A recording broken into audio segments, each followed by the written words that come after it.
Nasceu na manhã desta sexta-feira o pequeno Jair Henrique, filho de Heloísa e Eduardo Bolsonaro. A notícia foi compartilhada pela mãe do bebê no Instagram. Heloísa contou que o parto foi normal e que ela e Jair Henrique estão bem.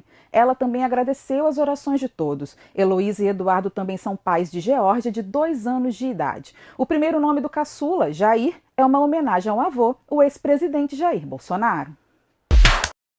As viagens do presidente Luiz Inácio Lula da Silva a São Paulo e Minas Gerais para lançar o novo PAC, Programa de Aceleração do Crescimento, foram canceladas por recomendação médica. O objetivo é que o chefe do executivo, que está sentindo fortes dores no fêmur em decorrência de uma artrose, descanse antes de sua cirurgia, marcada para a próxima sexta-feira. As informações são da Folha de São Paulo. Os eventos cancelados aconteceriam em estados onde os governadores são de oposição ao presidente, Tarcísio de Freitas e Romeu Zema. Em sua live semanal, Lula disse que convidaria os gestores, mas que a solenidade ocorreria com ou sem a presença deles. O petista não operou o fêmur ainda, devido à sua agitada agenda internacional. Ele optou por marcar o procedimento para setembro para poder cumprir seus compromissos fora do país. A Receita Federal certificou as empresas de comércio eletrônico Mercado Livre e Shopee no programa Remessa Conforme. Os atos que declaram a entrada das companhias no plano de conformidade do Fisco Federal estão no Diário Oficial da União desta sexta-feira. Até semana passada, as empresas certificadas no programa representavam cerca de 67% do volume de remessas enviadas ao país, segundo informou a Receita. Empresas como Shein, AliExpress e Cinerlog também já foram habilitadas no programa. A Amazon requereu adesão, mas ainda falta ser formalizada na publicação oficial. Em contrapartida, o ICMS, que é cobrado pelos estados, passou a ter alíquota padrão de 17% para essas operações. Na manhã desta sexta-feira, o ator Kaique Brito deixou a unidade de tratamento intensivo e foi encaminhado à enfermaria após 20 dias de internação.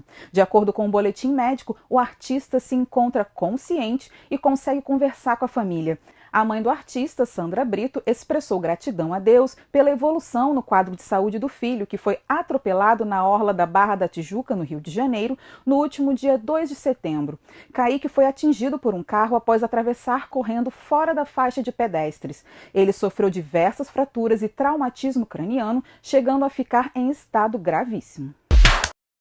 Um dos médicos que participaram do transplante de coração de Fausto Silva, Fernando Bacal, atualizou o estado de saúde do apresentador após ele ser internado novamente para exames. Segundo o profissional, o comunicador está demonstrando uma boa recuperação e o retorno de pacientes ao hospital para reajustes após o transplante é considerado absolutamente habitual.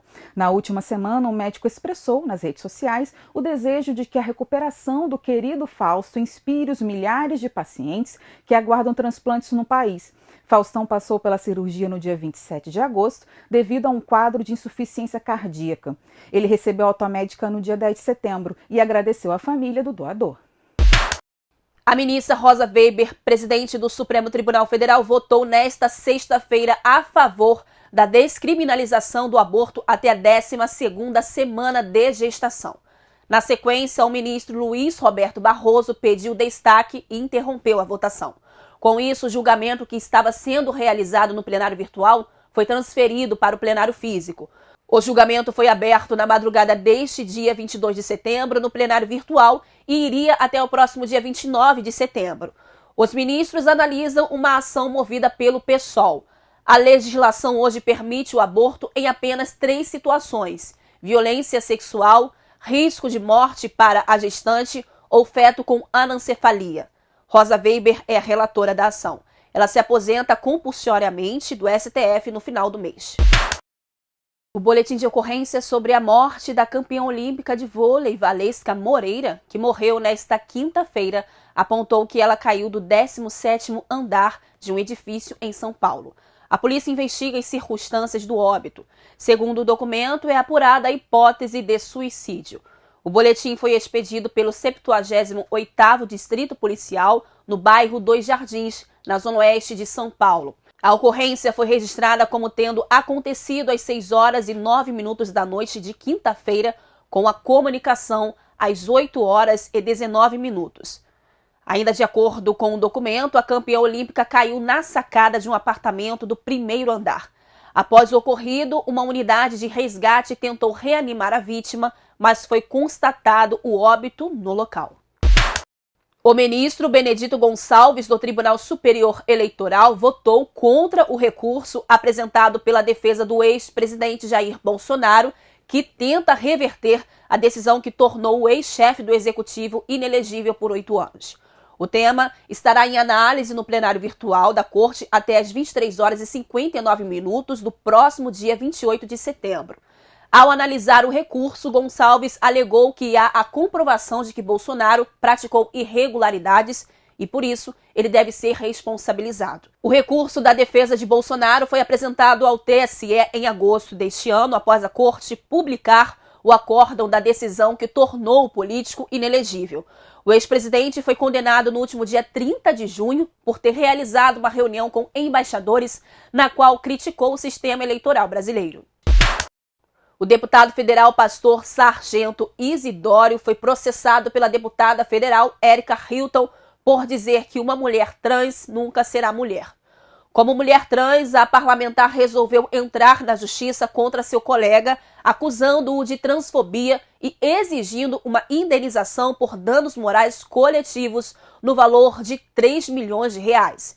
Na terça-feira, durante sessão da Comissão de Previdência, Assistência Social e Família da Câmara, Isidório defendeu o sexo biológico e disse que um homem, mesmo fantasiado, nunca será uma mulher. Ao Ministério Público, a representação contra o deputado baiano diz que ele atacou a coletividade das pessoas transexuais.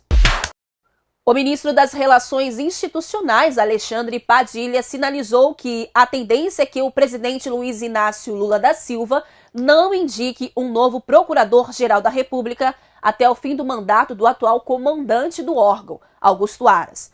Ao dizer que o presidente não tem pressa para a escolha, Padilha disse que ele fará entrevistas com os cotados. Em entrevista ao UOL News, o ministro afirmou que o Brasil já teve situações em que já teve procurador-geral interino em outros governos. Não é uma exceção acontecer isso no país, declarou. Aras deixa a PGR em 26 de setembro.